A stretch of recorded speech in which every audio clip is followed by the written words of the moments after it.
بسم الله الرحمن الرحیم. السلام علیکم و رحمت الله. تماشاوانین هیجان نێرینا ڕاست دەست پێ کرد. شەوا بخێر. پشتی هەفتەیەکێ دن ئەم بە مژارێن جودا و بە هەنێک میوانین بقیمەترە بە هەفتوورە نێل سەرئێکرانên Rehber TV حتی وەکی سەعات و نیڤێکی وەختی me heye. Em ê derbarê mijarên rojevê de xeber bidin. Mêvanên me di ser Skypeê de wê beşdarî bernama me bin. Em her du mêvanên xwe jî ewil beşdarî bernamê bikin. Kek Seyfeddîn Ağırman lêkolîner ji Nisêbînê. Kek Nisêbîn Seyfeddîn xêr hatin. Xwedê ji we razî bê, xera bixêr. Weşana zindî carna meriv li hevdû şaşî dike wiha. Kek Osman ew ji rojnameger ji Rihayê beşdarî bername me dibe. Osman Gülebaq hûn jî bixêr hatin, serçavara hatin. Xwedê be mamoste şeva baş beşin. Temaşavanên hêja li Gazeyê êriş û qetlîamên xovane yên ji aliyê rejima Siyonîst ve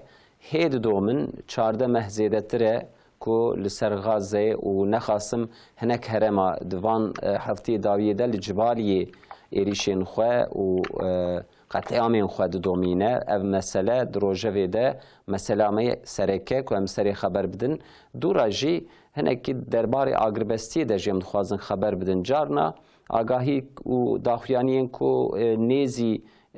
encamê tên destê me lêbelê hê nuqteya dawî lê dananîne û agiribestiyê de qerarekî nehatiye dayîn. Em ser vê dixwazin xeber bidin. Her wiha 14 meh berxwedana Filistîn jî Hamas û Cihada İslamî û ew em bêjin teşkîlatên din li hember rejima Siyonîst bi temamê em bêjin hêz û quweta xwe di ber xwe didin. Lêbelê em vê dikarin bêjin rêxistinekê, örgütekî, ne dewletek, dewlet jî tinin li pişt wê. Em bêjin nikarin çek û silahê jî çê bikin. Lêbelê bi vî awayî bi wê îmana xwe ya بقوت او لهمبر رژما سیونیست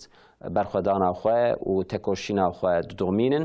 امی روشا برخودانی جی هنکیل سری خبر بدن. دورا می وگرن سر مثلا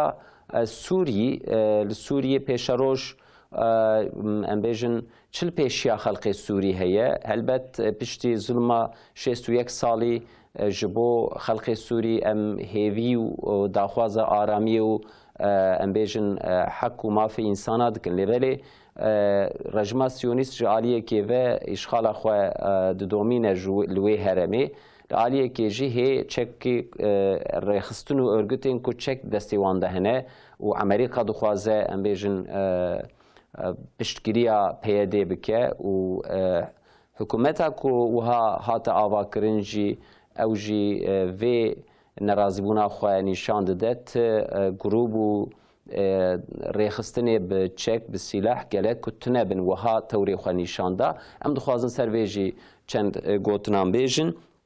داوی می بگرن سر مسئله نافخویی برای سر حکومت رجب طیب اردوغان دیسا بحثا ام بیژن قانون اساسی کرد. قانون که اساسی نو جبو ترکیه نه ام بیژن لوکسکیه احتیاجکیه دوی لازم ام سروی مسایا خو خباتا خو و خویدانا خو برژن دوی کامی سروی مجارجی خبر بدن. داوی جی ام دخوازن بحثا مثلا اجرت ازخری بکن لورا میلیون انسان به اجرت ازخری دخابتن و لسروی رقامین کو و درکونه میدان سریتنا خبردان به میلیون انسان گوهوان لوان خبرایه و هر وها بودجه 2025 جی د مجلس دت خبردان و مثلا اسرافی العالیه که ام بودجه به میلیارد خبر دادن العالیه که جی به میلیون اسرافی هم خبر دادن امی وان هر دیاجی بینن کله کاهف و مسروان خبر بدن. کک سیفدین آرمان هون کرم کن دست بکند اول ده رژما سیونیست و ام بیژن قاتل هویتیا خو بیناور دومینه براستی ت جعالی حکومت فی انسانا قانون ناونتوی ام بیژن کو هاتنه نویساندن لسری مطابقات هاتنه کرن و امضای تمام دولت طالبن هي و ویا خستنه بن اولهی قاشو لبلی رژما سیونیست گهنادت قانونیت نظامیت ام بیجن لسر وی وک ام بیجن تأثیره که خویانا که و بوی شکلی هر رو قطعامی خود دومینه هون لسر وی چود خوازم بیشن. اول سلام و حرمت خو جواره و تمام میوانی مرا پیشکش کم. سلام سجا. خدای تعالی به برنامه بخیر بگرنه انشالله. بر این حاجی ما بحث کرد در حق فلسطین خاصتا غزه، یعنی سیونیست رژما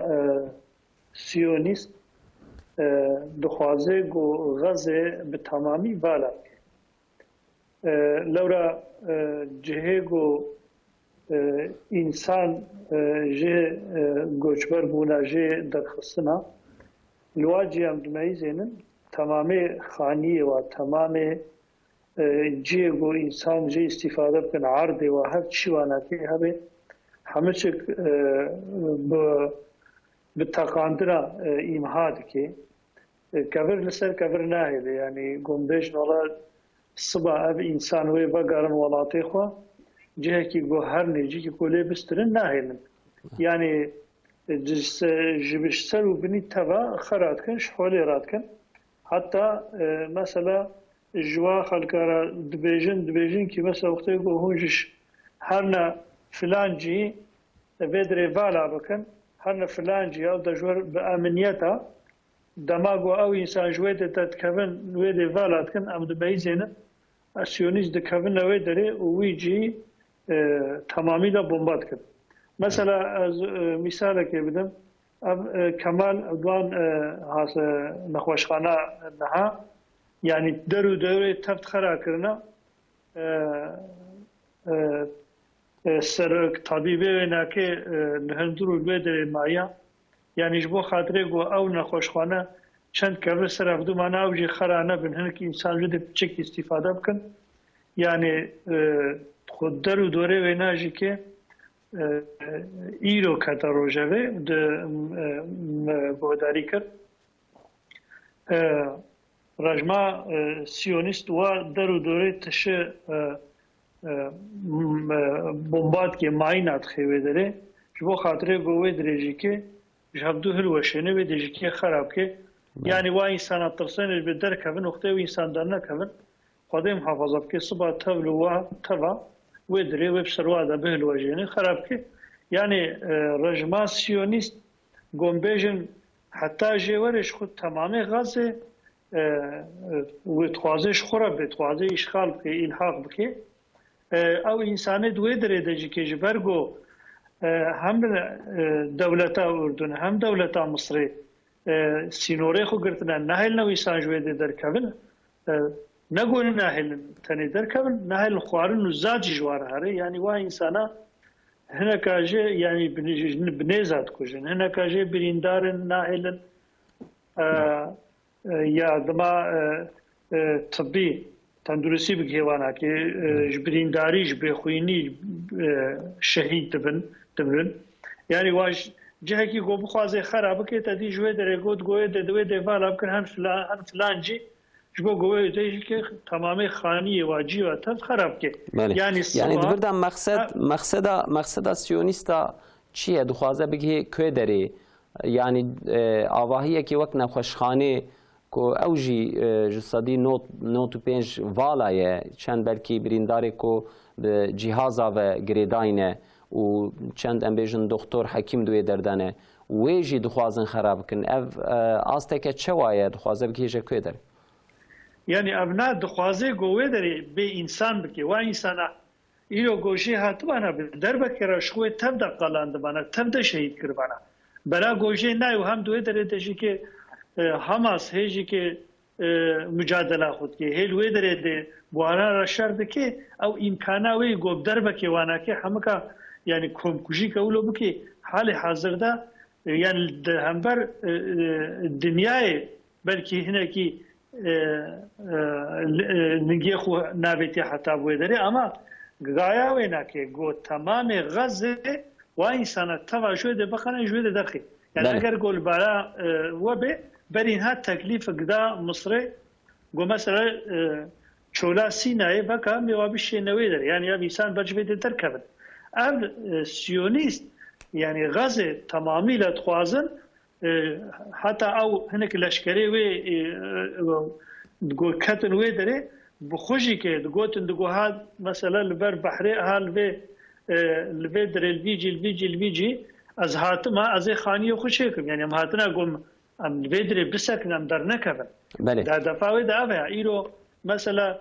هكا تشخص جو بالا انسان الدنيا عليه لبنان ليش عليه جولان ليش عليه سوري هناك دوا درجه تشي بلكي بالا انسان اش بوغوش غزه دور بكي يعني انسان سر غزه نشتغل غزه دوي دريدا لبرچ عوي انسان اون دال بيت شي جروجي بيت كبي او سيونيست شتكن يعني وي دري تمامي خراتكن صبا قول هانها تشتي قول ما بيست دولتك وكا مصري مثلا الويدجي خلق رابيه سلفيه وقت الويدجي كي او رجمك تيك هذه التهليكي حتى السيسي شيان دي جوارا قلت يا وكا بشار اسد يعني صبا قول نوي سلامت خوازم هون محافظه بكن يعني وقت الريكه دس مصري دا فيها الاردن دا ببينن جوا انسان يعني اهل غزه جويده درخن ويدرخن يعني جبنا قول الدنيا اب كونكجيا خو بولا ام هنكي وي سوجي خو بچوچك بكن لغورا خو گوجواری وانا يعني بصاغيتي جوردار گوجوانا نويجي و انسان تبع شهيد بكن يعني امنا نتشتكي فشار دي بله كيك سيفدين مالا وابا دولت شي نازل بله كيك عثمان از وی پرسیج وجی بكم يعني نهائي هدف رژیم سیونیست غزه ده چیه يعني ام بيجن خلق غزه خو وکشاند جناف باجر الكيلكي زيدتر د كونادا دجين لبلی حماس 14 ماه دناو غزه ده هر رو دروجی دیسا اپراسیون خود دومینه یعنی اف ساله کی دجی و ها دوام کوي رژیم سیونی ساله کی دنجی دور ده به ام بیژن لوی در خوازه سیستم که چوا بدست بخیاجی نیت کوي چوا هيا يعني او بلان إسرائيل تدي تمامي غزة و يعني بالإنسان بالا بك وبرا لشكري أنا هاتي دانا جيش بوخم مثلا أو دروجة الشروجة ده طالوكة دبينة وغزة كوناج إمحاب بك جبونا بي أو بلانا كان نوجي مها قال بي بلانات كم بلانا جنرالا براد بيجن ورا بي بلانة بيجن كو و باكور غزة تمامي إنسان الورا سيفيل تقاطع كل ورا وانا عم بنزل الورا درخن و در دور غزة تمامي بقرن وجبوك آب وقارن تشتغل نكفة غزة يكو أو لشكر حماس كتيدانه كبر أونا يعني بتشينا تينا ريا تسليم ببلن ياجي دبرا لوي دري ودنا كشتن يعني علاقة وان تمامي الدنيا بدنا قد كرن ون ديوارك وهذا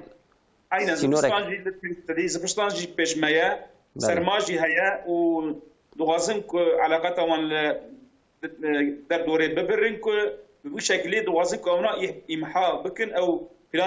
بلانا جنرال جي أنا أكثر في بلانجي دشخولنا وتدي أبي إنسان سويل تدي كل مسألة علاقات توام بسوا بأويتنا يعني بإيريشا وبحربتنا يا جبوش سرهم بومباردبارينا çünkü أو يعني إسرائيل رند زانك وإنسان غزة فلسطين يعني بشروش ده أوزاروك وان مقطع رابن أمناجي لهمبر وان تكوشنا خب ماشيين جبومين تغازك أمنا كده ريبن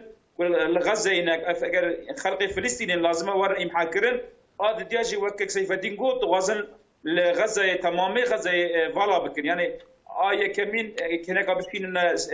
مصر سيناء شولا سيناء بشنوي داره هذا دياجي غزة أبي إنسان نهال سر شريعة غربية مدبيجن يعني جيك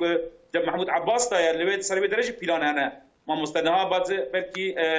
محمود عباس جوان رأي كاريدي كيا يعني هم بر إنسان مثلا إسلامي جهاد إسلامي مثلا اللي بدره قالك انسان وان وليكار وان ام تنا قرتن بتشاف دبن او تشتاجي ضد الكنترول محمود عباس دي بيوان وليكاري ديكيا لبلج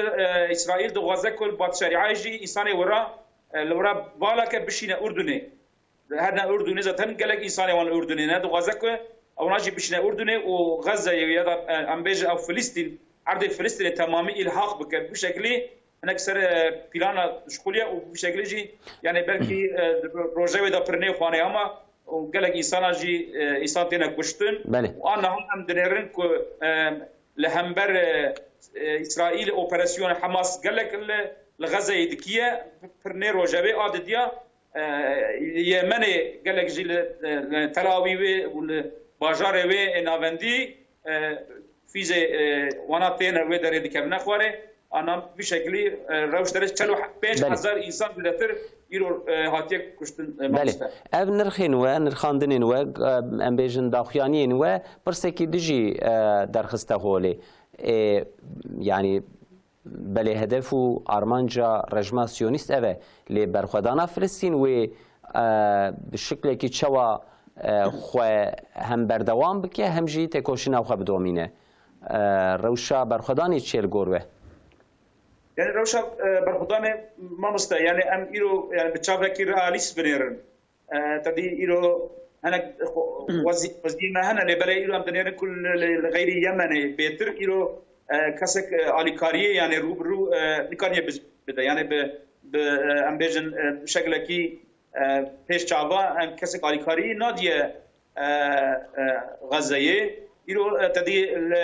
لبنان وحزب الله ربطي بيمانك هذا امذكرن جبونا وي حتى شيسترو يعني حزب الله اللي بيدري الاسرائيلي مدير شيخ تنانا هذا ديا تدل هلا سوريا دا او بري سر سوريا را الايراني وسر العراق را اليكاري دهات لبنان را وبلكي جي بشكل كي درباسه حماسي دبو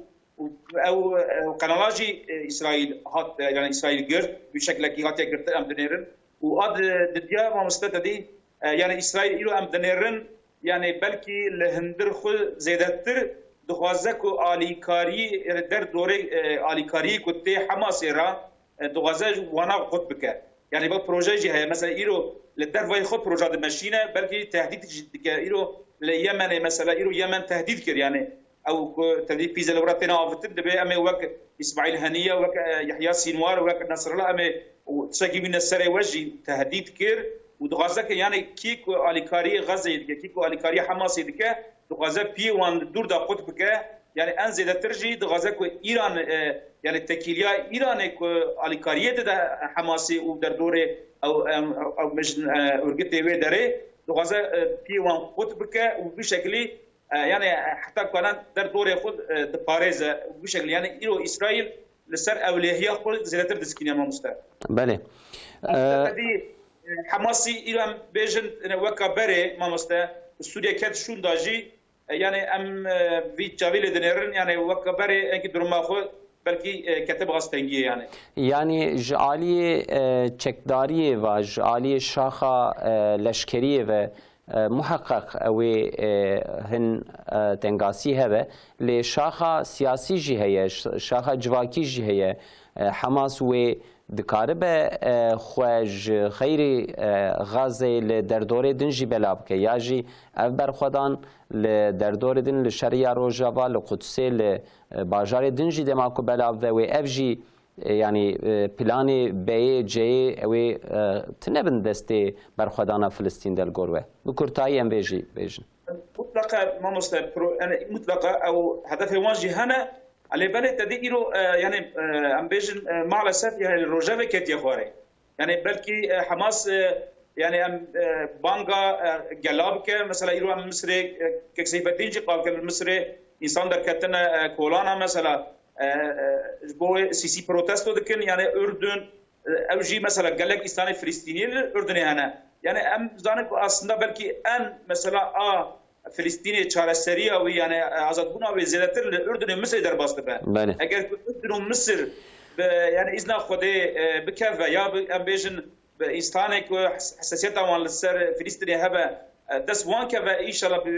ما مستن یعنی اوزدتر دوی داره چارەسەرێک مطلقه دوی داره ده هەیە وجه به هیل ریا سیاسی به مطلقه او بکنه و خود ریاکی ببینه ما مستن. بله مالو آبا که سیفالدین امیوه کردن سر مسئله سوری براستی جبو که خلق سوری جبن ظلم و تحکم رژیم بعاث رژیم اساد خلاص بو ام تف کیف خوش بون ما اف تکوشینا وان پیروز کر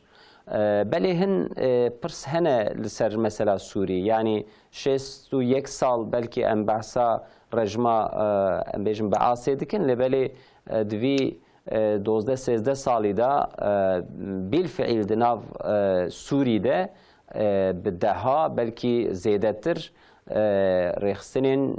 بتشكو السلاح ان ارجوتين اكو دور دا زخم بونه دولتين وك امريكا امشتر بجم روسيا ايران بالفعل تدبو تركيا بالفعل تدايه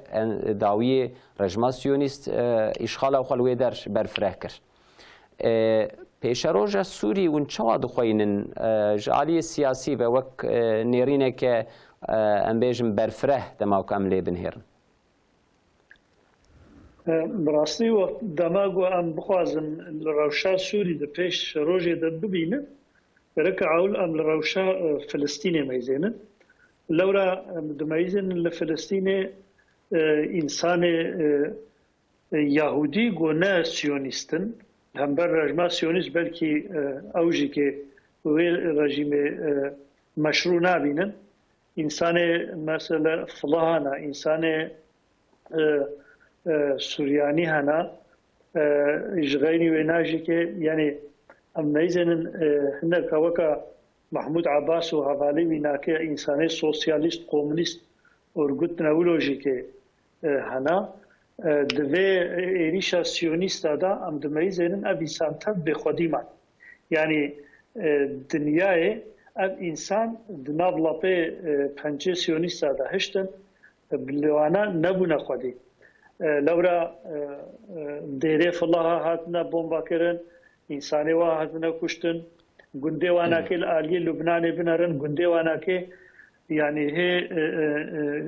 ایگو اثر تاریخی دیروکی بومبا فراندن هوای یعنی خرا کرن اما ج اوروپا یعنی ج خرستیان عیسوی اوروپا دنگ در نکد ج انسان اهل گو امدبیجن حق انسان ما فی انسان دخوازن تدنگ در نکتن ای پیره کازارو کا در نکتن یعنی اب سازی دنیای دا بنا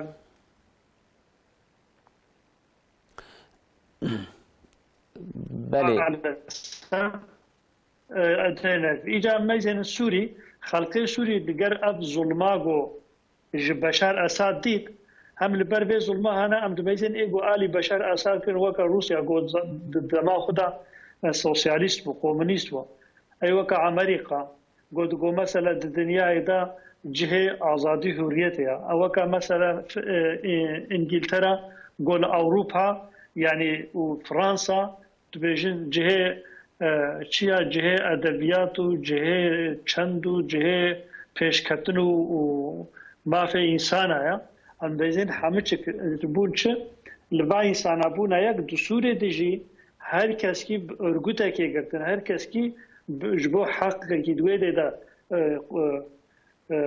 کوکا خوبردن دوی ده هنه کی مال خلق سوری تالان بکن سرو بني عرضه جخورة ببن ام دميزينن كسكي خلق سوري نبو خدي لورا خلق سوري كوچبر بو لسينور اوروبا دا بحرا دا معلومه ويا يعني زاروكي قد بر بحرا دا فاطسي دوا آوادا چون كستو نبو خدي ده هزار زاروكي اهل سوري لأوروبا وندا بون ايش غيري اي قد ريدا تلف بون اي قد ريدا شهيد بون يعني خلق سوري أزيات كله جديد بفلاح خو بجهوه خو بماروني خو بمسلمان خو بتمام أرجوته خوني بري لهمبر أساد جو هبون أجر شخص أرجوته چپ أجر أرجوته راست أجر أرجوته بنابه إسلامي و بنابه سوسياليستي ديمقراطي و بنابه إرقياتي جو هبون تل بخدیمان لورا بعد دولت امپریالیست کاپیتالیست هر کس کی سوری ده یک گرد و خواست گو سوری شخورا پارچه کی بخورد. به شکر و اف مسئله اف درخست حولج مرا خلق سوری و خلق فلسطینی یعنی خلق فلسطینی دناف خود بونه یک خلق سوری دناف خود بونه یک فهم کردن گو جواب کسی وانا که تنیا لورا پشتی گو اف درکت حوله اگر گو حال حاضر ده سازی گو بشار اسد دانا عرضه املواجی بنر هر کس کی بری ناو کیوانا هبو اما همکا چکر همکا او ناو خدانا کلکه و رابون خو یکیتی که خود چکرن و الهمبر بشار اسد ایری شکرن حتی گو دان عرضه بله ام هیوی دکن گو اف پیش روژه دجی دوا روژه پیشی دجی چقاس گو سیونیست تحریقی دکن امریکا و انگلترا و فرانسا یعنی به چاوا د فلسطین دا او به بختی کرن د سوری دا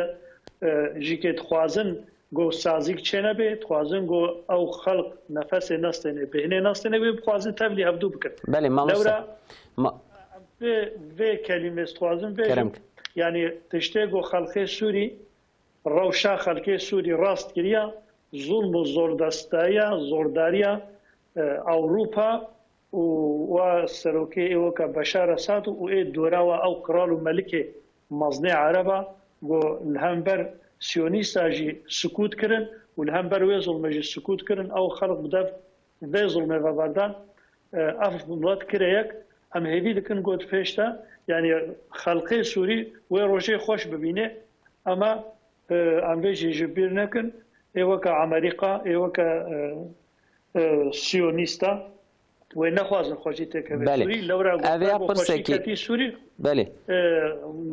گو خوشید که سوری خوشید که تمام حرم مسلمان بله اوه پرسکیه او داخویانی که سیف الدین که آنی آسته که عثمان مدخواست وی بپرسم پروژه امریکا سر عرض سوری ده و رژیم سیونیست چی نخصم امریکا لورا آنها بشتگیریا پیاده دکل ویدرش وک قراقوله کی و وک لشکری امبیجن کو جالیه چکو سلاح و بشتگیریه دده اول ویدرش وانش خورا استعمال دکه پروژه که چه وضعیه پیش خورد جبو خلق سوری یا جبو عرض سوری لگوروه قرنا يعني غير رمضان من تاريخ دجي واديه وفنديه يعني نتني امريكا بلكي او امبرياليست دوله امبرياليست حمو يعني يا انجليز دي دانا كل به ريما ما تش بروجي وان هنا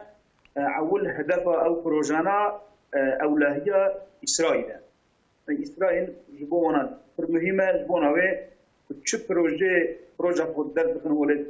كنا زن ميدانه وهدف وانه آیه کمین اولویه اسرائیل بوناوی یعنی اونازی که ایران سوریه زیادتر دخوازن یعنی ایران نتنه بلکه ام 10,000 او ام بزن مسئله که سوریه دست بکرن یعنی او مسئله یعنی هدف ویچبو هدف وی ام زانن که روی دا امریکا دخوازه که سوریه ام بزن لدولت یعنی لهمبروي لروسيا للصين ولإيران سوريا بقتين وانا في سوريا تيخا ام بجن تبع ناتو يبكى وتبع تركيا وتغفق يعني الهرم مو حركتك يعني هدف امريكا زادت او بو وحطناها او بلكي حطناها ندبو يعني بشكل كي استد يعني حطناها نكت اما ما يرو ديك يعني شيء كان رياضه يعني بغريب يعني زادت ورا هبدا يعني او شيء كل شيء نبو يريد شيء نبو بشكل كي بازار سوريا يك بيك تسليم بون هاتنا تسليم كرن وبشكل يعني بدأ ام تديكو تشوا يعني استل كوكات وسوريا بشكل كي كوبا مثلا تشيبو ام دنين اسرائيل يعني عرض كوزب كربو يعني لجولان زيادتر كيلوهات نسكان شامي 20 كيلومتر نزي شامي بيا انا بشكل دبيزا اسبوع او لهيان او مجمره لازمه حتى اني نقياسي خوشي شكر المجلس درباسي كرن وبشكل دوغازين جي خو فراد كن حتى اني دوغازين قالك انسان خوشي تداو دبي يلا شمجين ام بز مرسرناوي يلا شمجي دبيجن كي بينن و درز دي امي وانا زياده بكن بله اشغال كرم براستي سر ليتراتورا مدى اشغال كرم بله اشغال كر دوغازي برا اشغال كر بكن انا اشغال كر يخلون الوي درز زياده بكن بله يعني او ابدونيك يعني او بري تدي ام بيجن بوب بروجيس يعني اوتودوريا مزن دبيجن يعني جبو نابينا روجلادا مزن يعني الوضع الامريكي بروجيكت قالك مزن بو دوغازك او دولتين بيجن روجلادا نافيدا دولت الاسلام مسلمانه دوغازك وانا درد يعني بارچه بارچه‌ای بكن وانا ودرجي عندك اشغال بكن وبشكل يعني تدي او بهار عربه دس بيكر دوين بهار عربه تدي دس بيكر عراق شو تدي بيشوندا ام بيجن اشتا السودان وامبيجن بلكي او ليبيا والكيف قالك تركيا دي كاتن يعني او ما مستسروكي وان نكو ام دبن سروكي وان انسان باش بون انسان خورا رندر باس دكرن عادل بون ام نابزن او ناجي ظالم بون يعني ظالم ظالمك بون وبشكل او دكرن يعني ينتمون ابو فقط لبالي ما مستك او نا شوندا يعني تشتكي برزيداتر باش ناتشونا وانا يعني او قال لي وي داري مع الاسف يعني او بدس خو نخستن يعني الى ليبيا قبجه حاليدا عراق بلكي زادتر وقت برينا او يعني جبوه يعني قال لك مع الاسف يعني او قدرها من مسلمانه قراق النبا هم دايرين يعني زافر ما يكون تسمع ام دخل مسار ماسي الى سياسي مع الاسف وين هذاك المنطقه تينا دزين يعني ديروكا 100 سالي تبو هاي عالم اسلامي دا تركيا جي ابو هاي ملتي خدي ايمان ملتي خدي ام بيجن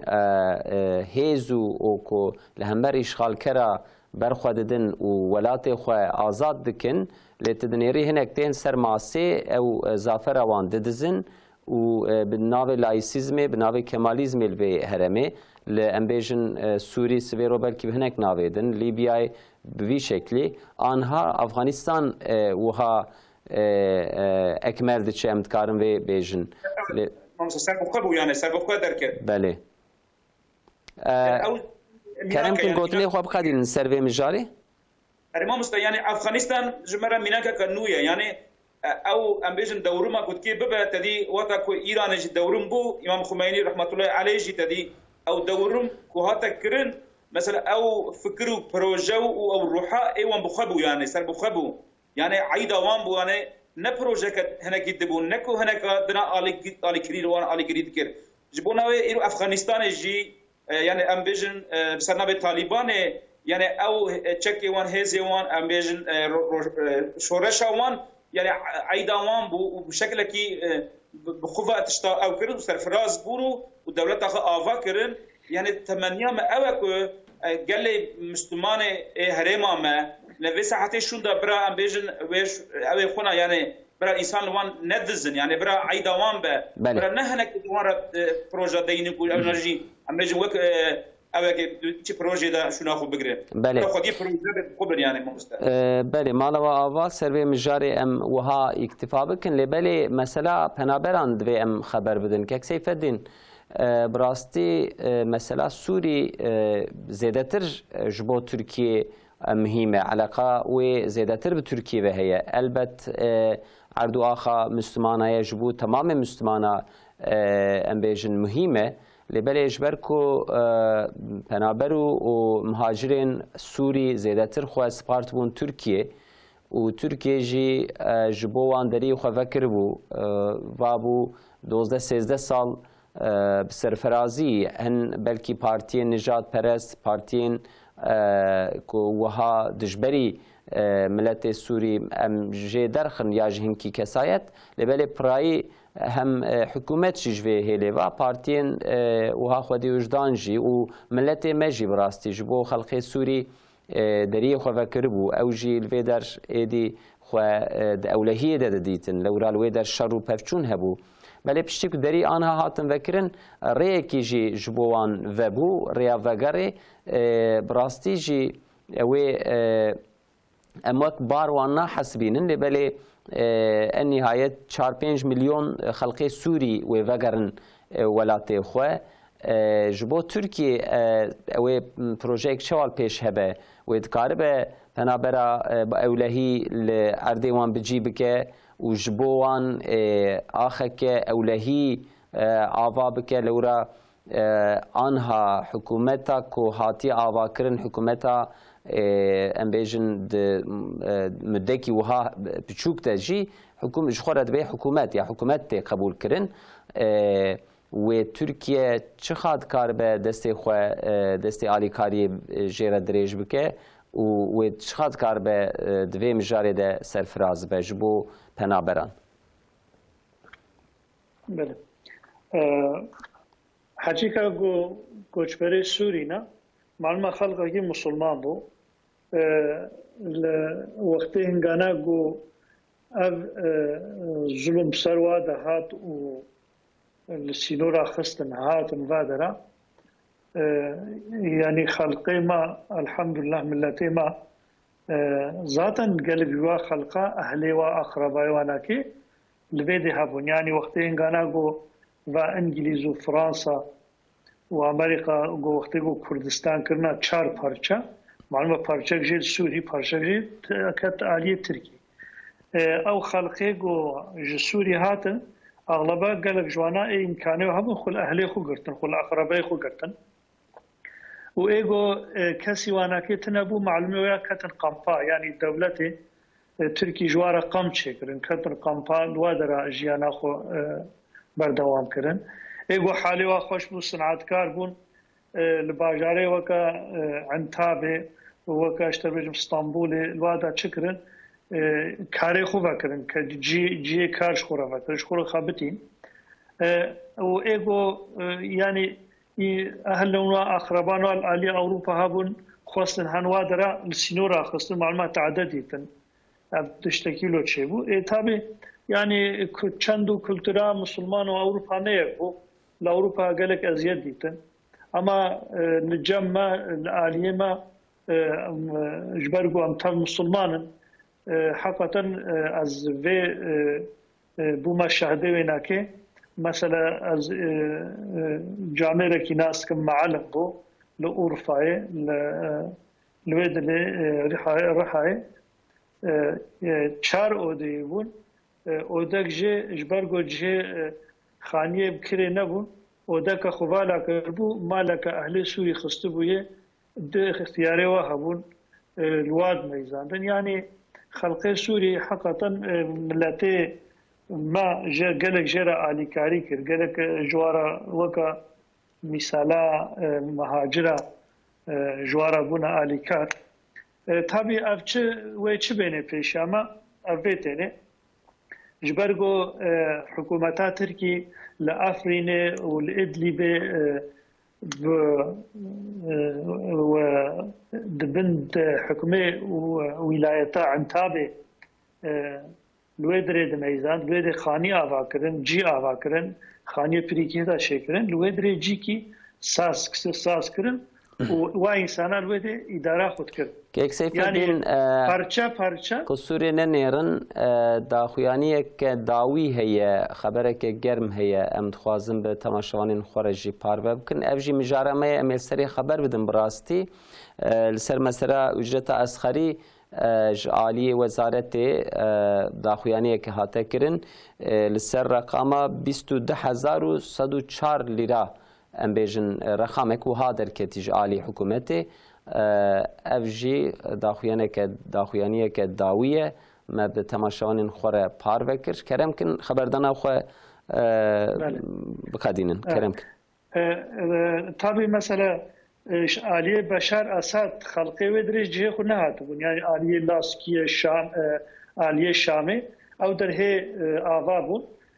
ملت سوری ایگو هاتا ودره معلومه يعني وقتی گو ملتك جي کی گوچبر دبه هنگ جي فنا کرن يعني لوی در دمینن جي و خلو ده چه دکن زاروکی والوی دت خوینن یعنی وقتی گو امکانی و هبن خوش بینو بناگرن بله ترکی چاوتی ترکی دوی دريدا يعني جوارا دبيجي امي جوارا آلي كاربن وش حكومتا ويدرجي معلمة برينها دوهو وزيري كاري دروا اي تركي حقان فيدان شو وجوارا قوت يعني قو تش امكاني هبن امي جوارا استعمال بكن بله دبي دريدا امكارن بيجين يعني اب خلق اب نزيكي 16 سالا 12 13 سالا ازيد ديت معلومه يعني اب برينا ككوربو چابو يعني همش عاليه عابوريه همش عاليه جيانه همش عاليه يعني خواندنه ملت تالام بو اب برينا هناكي بو خاطري بو عاصب به انك دور زمان لازم اجرا انك وقت جركا جرا هبه جبولوجيكي اب يعني وكا مسألة ايران وقت دماغو انقلاب لي چبو صدام حسين خصن بيسيرا وانا كده ده حرب خصن نهستن برچاوي خوبينن افغانستان دماغو مسلمانا افغانستان ستان لويد دي سنه كي تبليغون شكرن دي سه عمري خاب معنی كي كتور دي سنه كي او خلقي ويد بردان هبدو نهشتن خوشيته كبي حتى دورا مسلمان الحمد سرفراز بون ایروژی که سوریه بخوازن گو اف خلقه هنر که خوشی نبینی و بخوازن تبلیغ هبدو بکن براكي مجي قد بو مثلا عمري قايرو هنا بسازي وكتا خدقري جبو تاميناتا إسرائيل وسيونيستا يعني ملت سوري خلق سوري أب كوشبريا هناكي جا ناجي كوشبر وكا ميسالا ميشينا ميشا هنقب لو را وقت يقول سر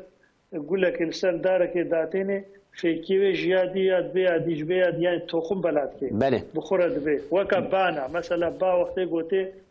تخمه جياد نباتاتا لسروي عرضي بلاد كي بله معلومه وقت كوچبري جي چه دبي او انسان بچند مدنيت و كلتور وحاصل عبوريه خو هر او خو تاثير الجهكيت كن بله وتاثير هشتن بله اب سخوازن بيجي بگريدن يعني دبي دريدا اب انساني هنا كي وقت گو تركي دپيش دا اب پاسپورت مثلا پاسپورت نخي حولي چونو هاتن سربست به اب ملتي هنا كي بچونو هاتن به خراست بكي وهم ملتي تركي جي اب 12 سال مثلا علي جيرانتي و بسوري و تجارتا حقوق كربو او در جوه و به بل او دری کی جعلی تجارت و جبه نفس بالصينه محقق ام هيدي كنو خوش چه به جبونا بری سه چهار دقیقه مایه که سیفدین مالا و آوا جبو که عثمان جی خبردان خود کار به بخدین سر و مجاری که عثمان مثلا پنابر او تاثیر اول ترکیه به شکلی ان پرسکی جواب کن که سیفدین برفرهیل مثلا پنابران رهید لجعلی ترکیه و چه خویای جبو پنابران؟ ما في زمانك قال لك درجة يعني او يعني بمليون انسان هاتنا تركيا وبشكل كي بلكي دما بيشي كي قال لك اصلا هبون لبله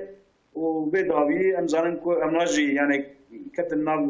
قالوا ووقت حياه اخوي ابيجن نورمال او يعني اخو دكان بكرن قال لك قرا ايش دين اكس سنعتي وان هبون وتن سنعتي وسكنين اي مكتب دكان زاروكي وان تنا مكتبه يونيفرسيتي دكان يعني حياه اخو بشكل كي بردوام كرن قال لك وان هذيك تركيا او ذكر يعني او دانا يعني وطن دشي دراوانا وطن دشي تركيا نمجي سوريا قال لك انسان جي هنا على بلد هذه وبا وانا قافي بابو يعني دري بابو وبا مثلا شي قال لك وانت بي هر يعني ايرو تدي بالخصنا قفصه زيري قلت ام اخوالاتي من ايرو او نا شقه بلكي تستوان الفيدري انك تستوان خوش قبل نجي بالي حسكرنا ولاد ومطلقه بين روكي هرن يعني لبلي هم جارد النار چونكي ويدري روش نبليا ما مسته يوي تشاو حكومت تشيبه او قا انسان هنا جي بإنساننا جي مثلا قالك ورقت هنا جي بتشكين ويتشاو بابا مثلا فككي هيا فككي هريمة فككي جي قالك إنسان لفي درينا يعني نكت أنا إنسان عرب لفي درينا لأن الهريمة فككي قالك إنسان كرد بنزلما فككي فيدي إيرو لفي دري كوتش برن او ناش تو دبي ام نهان نار دبي حتى اني بيد هلا مجي او لهيجي نبا حتى اني مثلا ما شهر سرنا ام نار جبنا وي بلكي تم كندا كينر نهما وي دانا ايجي 5 سال دا بلكي ام دريج دا 10 سال دا وي بيدر بي انسان هر نحتاج وي دري ام بيجن ابوري تشيبا فابريكا ورنا اباكرن او خانيوان خاني خو تشيك مال خو تشيك مثلا يرو او وقت تجي يعني بو سياسه تجي ريكر او ببا وهدي هنا مال خو بلكي دوان دي حد سديده بلكي ده بلكي 20 الفيدري بمن اماج بلكي وطن الشيخ والفرن دي يعني وي هرم ورن بشكل كما مست يعني بشكل وي كسب زيادة نامل بدري بله براستي جبو ملتجيا ام هيفيدارن كو بصاخو سلامتي وبرحتي هرن سر عردي خو بجين لورا 12 سال 13 سال ج آخر خو دور كتن ام چخا برای هف بنجي ام چخا خلقي تركي جوان را پرزیده تنگاسی در نخست بنجی خو وک خریب ده حسباندن و لوی هلی گلک ازیت کشاندن که هر ناو بیشن عرض خو آخا خوی شخوره پیش روز آواهی خو بیشن کارین خو و جاره کدن آوا بکن بله جبو خلقی کرد سوری جی وکی که گو پیاده پرسکری که مزنه او آنها حتی آنها او رخصتون ارگوتین کو هیزا خو کرن یک اول همبر بشار سات وظیفه خو هم بیجن قداندن و ایدی مؤسسه کی روی در آواب و تشکیلات حکومت روی آواب و چکی خو دینن برای پیاده وی رنگی ناده حتی آنها و مثلا پیاده جی افجی یعنی شخو پکیکی و پیاده یکه ذهنیت اوی چه گاوه که هیز و قوت دستوی ده به خیلی خود کسی قبول ناکه لبری آنها حتی آنها ما دنهرت وک پارتین انکسی و پنک پارتین کردی و فراکسیون کردی لزخت و زوره دا بوزن سروان پره خلقی وان جوی در رویا بوش خو ام بیجن روسپی وان جی رویا بون یعنی ام بیجن چوبون اروپا دسته ظلما پکیکی آنها جدسی رو پیدایه پشتی کو پکیکی و پیادل وی در کت تنگاسی و ها وقت چونو هاتنه کی دخوازه چیب کدناف انکسی و پیاده ده وقت چیبیه براستی حتی کل وی در وقت هیزه که چکداری الوی در حکم بکه خلق کرده سوری و نرازی بنجوی در لورا جبو هرمه کی تنه کو دسته هیزه کی ده ریخستنه کی ده به و اب ریخستن جیل گورش امرو تعلیمات امریکا حرکت بکه جبو ترکیه پرسکریک به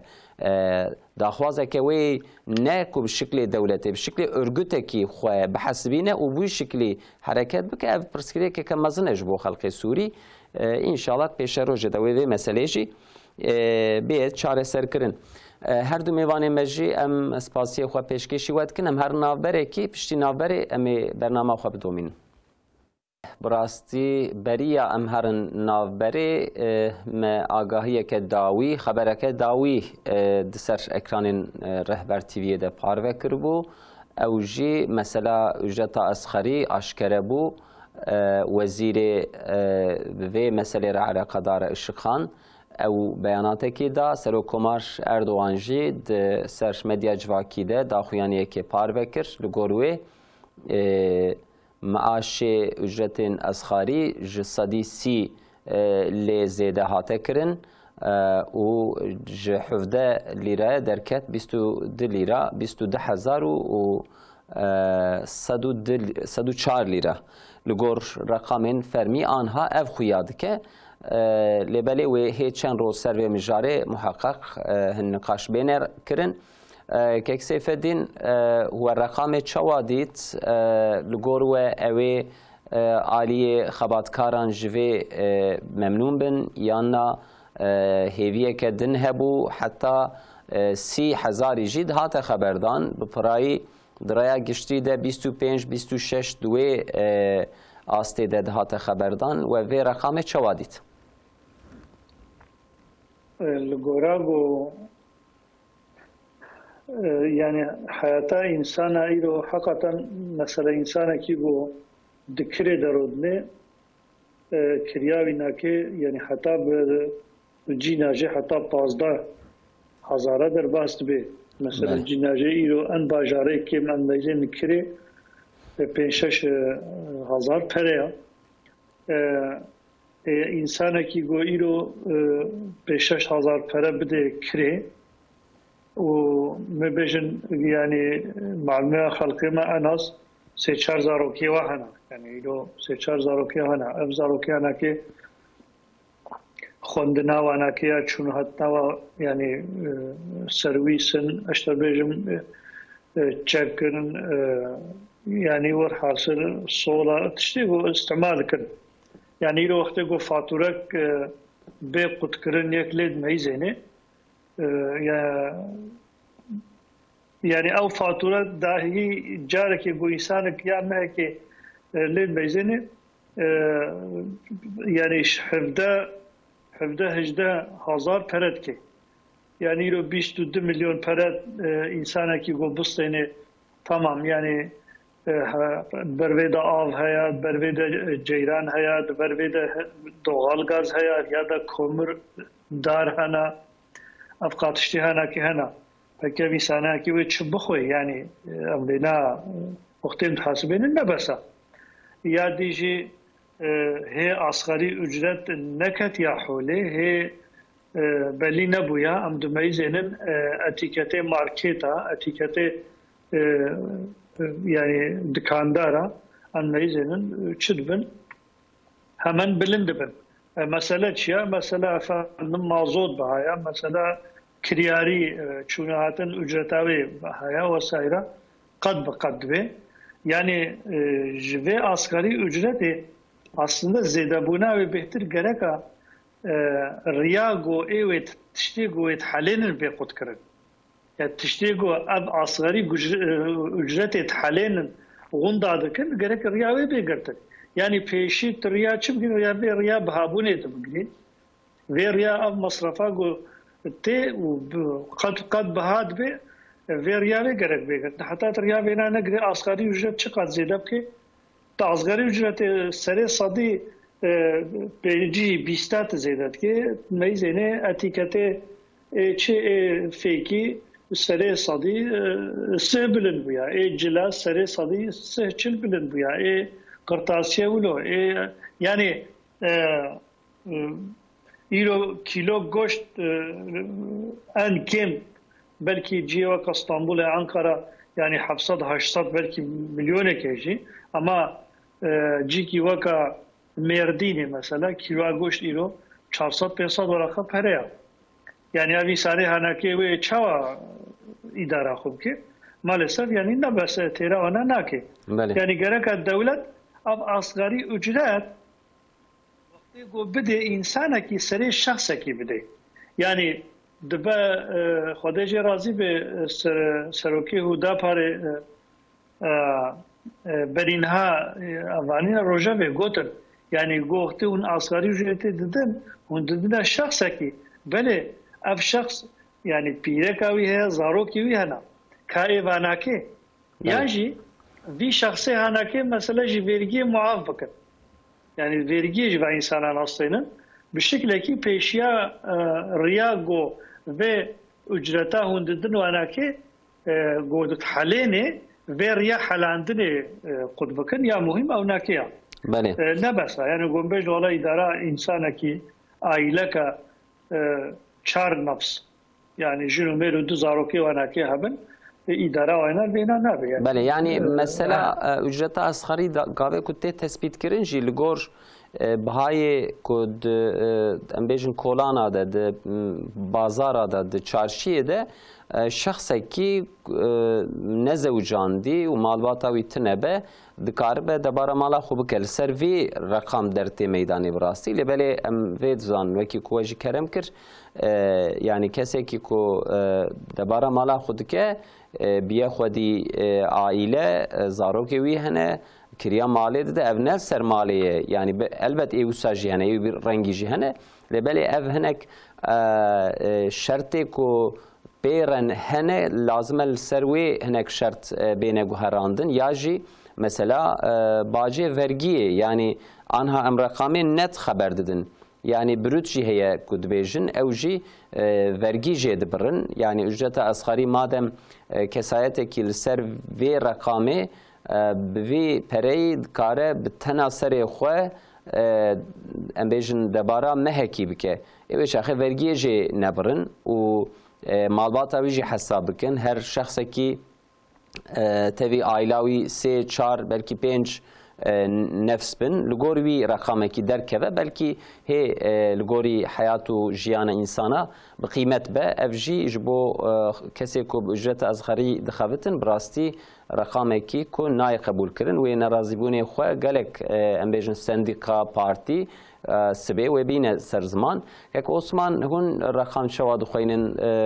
rastî me beriya bernamê vê texmîn nedikir ku reqam îşev bê aşkere kirin. Me jî hêviyên xwe û texmînên xwe ji we bipirsiyana we çawa dît ev reqam? رقم يعني رقم نهاد کار ببو پرکه ما يعني بخو 25 از هیدارو 25 برکه بود کرد çünkü طبعا چونی بسالی تجارة زمها تكرن فدي المهدة وزنا أو نشاشكم يعني أو رقمك أنها دان لازمك المهدة باتا داين أي ناج جرك بينج بيا أنا يقول نيرينام لبره مالتف يعني هم تركيا دي ودولتي وقت تركيا مالتف يعني أو إجازة أصغرين دبيجن يعني اللي تيجي كابيتاليزم يعني وبإنسان بيت قاتينا يعني إنسان أنا ظني برا نمرن يعني حياته بدو مين برك نفسه وان برك بس يعني نخزن في إنسان كي بقوارن يا بيش ما بتشم شو كي 20000 نيبا إلو يا 20000 أهلا أم بيجن كات شو إنسان كتشوا حياته ما هيك بدو مين يعني إلو كنت فتي قالكر إنسان مثلا في وان شيء دبل بلكي زي ذكر أنا أو في بريارين دبل هلا براورن ما هيك جبو فترة برا أو بكرة يعني في فريق ركا حياة خبطوا منين كجتشوا بدو منين يعني أو نممكنه لبلا إنسان فقير إنسان مشغول قريب تنبه شكله كتير وفار دكا أو دكا لبلا هما أو سيستمك عادلة لازمك سيستمك عادل ورا إنشاكرن وإنسان يبيت أميجن كاركر في فريق شغل لازمه يعني بشكل كي حياته ورا فشكرن وبشكلي أو يعني أو تسير بيجي مطلقا بالترابيجي بس السياسة يعني يلو البجارتن ورد ولا يعني أو تشتغل جارده إنسان تشتغل بيجن قالك إنسان شو نهاتن قالك صديقة هنا يعني وانا جيت تقول لهم بيستو نهاد وازن لبالك بيستو نهلك بيستو دلك يعني ميلو دنيرك يعني ده تسير صديقة جي لسر حكومة تنايا بلكي يعني يرو إلى أبوري دا قريزك جي هي تركيا يعني زيدتر في قريزي تسير خل سر هي على بالي أم بيج قريزك في هبة إلى أبوري كتشتش هبجي لازم فبارا لسر إنسان كاركر إنسان فقير لسر مليون نبي لازم في باري أمجي لحكي استي بار بمكن وما أو ستبا فائزي ورق وهراندن تركي بري تركيا زيدتر بمليون هزار دلار مزانم کو ایرو در فائزه در دولت دروا و ما مستعد دیاجی قالك اسراف هنا وقالك او اسرافاجي يعني والفي اسرافيرا قارسريك ورا ديتل وچا او فريق الفيد اسمه ده بما بلكي امكان لبا انسان كاركر فقير بلكن وبلكي او انساناجي حياته خود بشكل كفرشك بدومين بله مثلا کو که سیفدین بحث کرده اوجی مهم بود براستی يعني دمكي مثلا زم معاشا و زما کدهات بازاری و چارشی و مارکتا هفدو به هفدو بلند بون یا جی ام بیجن رقم معاش مامورا یا جی اجرت اسخری هی دهات خبردان زمل پازار دهات کرن ل چارشی ل مارکت دهات کرن دکان دهات کرن اف جی رقم کو دهات خبردان به قیمت ذکر یا جی زمی کو دهاتن کرن قیمت آوان ندما يعني إيرو أم بحسب 22000 كن دماكو سفيرو چارشي و بازار جارك دن ام بیژن تکهن حرکت جاره کدن دست بزما بکن 3 مهدن 4 مهدن و ورا آستا ام بیژن ایرو که ام سری خبردن 17,000 ایرو لیکو اف بهاد جی خود جی بمینن قجی زمن خو حتی سال کی وی رقمی بلکی دیسا ام بیژن تشنابه لی اف رقمی که هاتیه آشکره کرن حتی سال کی و اف رقم 22,000 به لی اوی ام بیژن پازار بها و اوی مارکت بها و اوی رون بها و اوی شکر بها و معاش اوی وها بمینه لازمه الپیاسه جی ام بیژن قراره کی بیداین پیاسه جی حکومت هنک ام بیژن پیشلیگرتن بده کرن که سیف الدین مثلا که عثمان بحث کرد بودجه 2025 جی ایرو تی خبردان لسری ام بیژن نقاش تی نکرن جعلیه کی وجی او اسراف و او کد بلدیات اجتی خبردان بودجه خو نلگوری فیدا ملت استعمال دکن مثلا بودجه ون چه خوازن سری بیژن بکرتایی وکی 3-4 دقیقه وقتی مهیه جبوه يعني بودجه حالو مثلا ما بيجي إيرو بودجه در حقيقة پروردية يعني مصرفه وينا شو قصة برا مثال ما بيجي يعني 200 مليار كسور بريا وقت إيرو تبودجه كجرا فقط ب 250 فقط يعني فقط 50 بديندار يعني 50 تدينكر جركا حكومة وقتيجو به بودجه صالح تخي حوله و بدقاتینه به خزینه و ده امکانه و ناکه چهنا لگورا و ناکه وقتینه یعنی تشتکی گو دخزنات ده تنیا تدبیجه کی هات قاسی ازید متا یعنی تقول قاسی خو تشت که دیندار که ام یغلیشا ام پیشی و ناکه قبول بکر یعنی چه د ترکیه تا ده هبه د خزنات ده چه هبه گرک الویناکه الگورا ویناکه تفارب که العسكرية البروردية الوسائر معاش معمولتنا بتشيا كذا الجوراوي ناكي تشبكي خزناخو بلابكي اما وقت يقول الخزنات تزيد لنجي وقتها بجابات مو ديندار او خزمات جيكي مع الاسف تشينا بجي ناين طنقاي تشدبي نخوشي تشدبي سقمتي تشدبي جبولو يعني پیشی جبو خاطره گفت به ولا از وی بودجه خو از تشتگو از بیشم از بکر گرکا او تشتگو اسرافا گود به تتکه به پیشیاوی مثلا زين ها سؤال كيكم اهل حكومتي وبرينها قانون نقدر خص جبو جبو كوچكيس كاكا يعني اب قانونها ودرخست واب خص دستي بلديه عجبا او بريغو هو هرنا بلديه و چي خاص لويده بيصاف كره يعني و چي خاصي تاثير با پراهبه اختيغو اب گورا نائب جي مادام كي نائب جي چمات وا پراده و چمات به قانون تطبيق يعني بتشكي جبو في بروجي هاتا وقتاندن اما پروژه نامشه تعقیبات اوی پرش شهرداری اشغال همبر و گوتن ام به قانون ناس ناکن یعنی هنا کاجه جفستان açık آشکاری گوتن گون به شیب جی ناکن یعنی وا کوچکا گمته خناف جه خوشی کم نافنا کوخا ام نه یک جه یادی مثلا هنها ایرو پره گودچن بلدیه وکوا مثلا کنسرا وكذا مثلا غوفا براولو چارچور دكت فارياتا فستيفال وسائل يعني كي مثلا بلديكتي ببلديه پیشاوینا که چند انسانی işçiş خورا گرتنا ام ميزن او ناچت که وانا جوي اشي تابجه دقتا اي خود خيوي دري حتى يعني ام بيد فيش داب خلقه دا قال لك انسان بلديه دهنا يعني ناچ نعيش معاش دستينا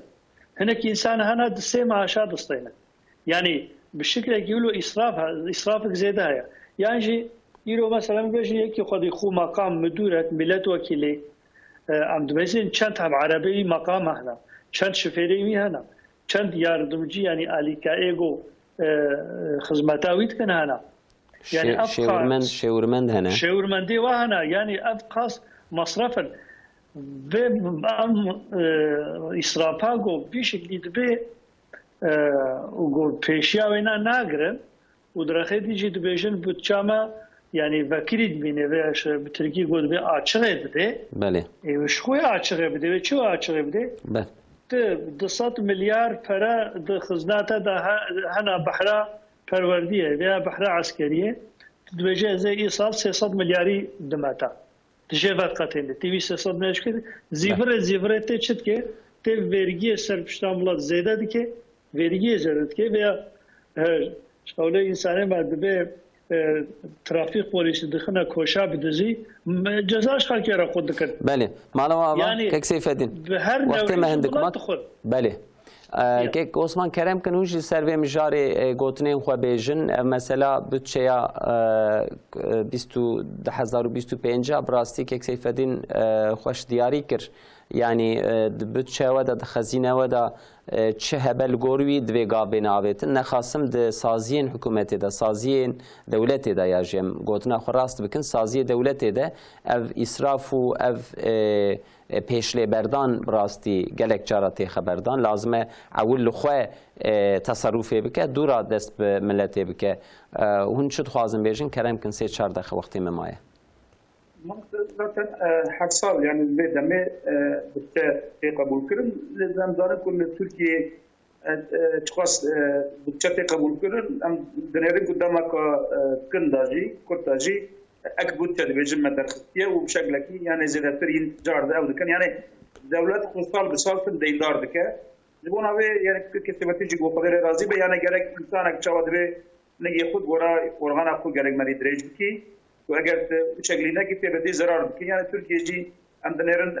هر سال زیادتر دیندار دبه و گرد که امروز زیادتر ایوان بچن از گونه وی لازمه ابو یعنی گوره بچاخو گوره اوه عیار بکه گوره فریقو عیار بکه لی برای تدی ترکیه جی اندنیرن است öğretim مقتنه یعنی یک چارکانی öğretime gelir Türkiye veren çekerin yani yilo Türkiye öğretim tine yani gelek millet yilo هم ملت جي دولت بخوجي سر فايز دي يعني يلو ملت فايز زياده يا ملت بجا زهرن تشتكي تشيكم فابريقه كيف يا قال لك انسان جنب شغله هناك ويتشيكه دي بتشماز وي ريسكي بجرم بس بره هر از فريق تيخم بانقاي ومرا ويز ترجي فريق غارانتي جمرا ورا وكاجي كل رحب بكم بشكل فرا قزاش كمان اوجي ان انفلاسيون او ناكه يعني الدوله تجي فايده خو الدوله تجي نابه الدوله تجي زيادة فريق خو يعني ده فايزي يعني ده دولة دربا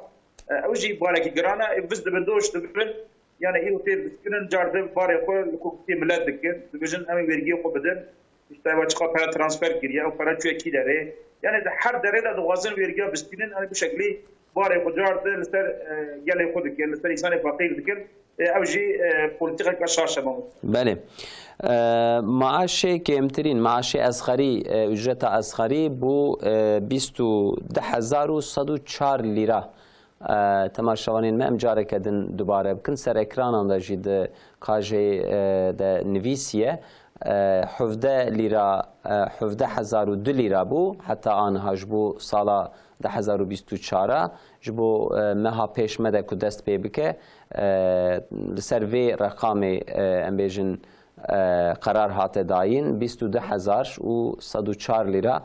سروکماجی ویا داخویانی که پیش ملت خست براستی سر مدیا جواکی ده جارنا وها چید و عالی خباتکارا سندیقایا ویا قبول ناکن هن چونو هاتن چید بن سروکماج وک اینسیاتیفی کی دیگر سرخوا ویا یک دو رقم دنجی لیزیده دکه هیویا ما اوه لورا او رقم جالیت کسی و بلکی به آوای کی ممنون نکر بله مثلا اجرت اسخری نه به حکومت تنی و گریدایه جالیه کی دجی خودی ایش خودی کار ایکو کاریوان هیل باخو خباتکارا دخبتینن باریوانجی اوی گرام که جبو هر سی آلیاجی رقمی کی کو وک حیاتک انسانی جیانک انسانی ملت بجی و دبارا مالا خو بکه براستی او رقم نه او رقمه هیویا ملت بجی نهاتی یا جی نيزي ويدريش نبيه ويا بلكي تكسيجي تخمين نذكر بوی ام بیشن داخوازه بوی هیوی آخوا امجی برنامه خود خدینن جرحای که عثمان گله باق بشتاری برنامه مبوبو مالا و آوا خودش ورازی به که عثمان مالا و جواب و مستقبل خودش ورازی به شباب باش بکشم و جنسه بینجی لیکولینر سیفتین آرمان که سیفتین مالا و آوا سرچواره مالا و جواب ایوارا بخیر خدای خیران مزم که خودش ورازی به تماشان هیجا ام هاتن داویا برنامه خواه حتی هفته کدن بمینند خیر و خوشی دا امانت خدا بند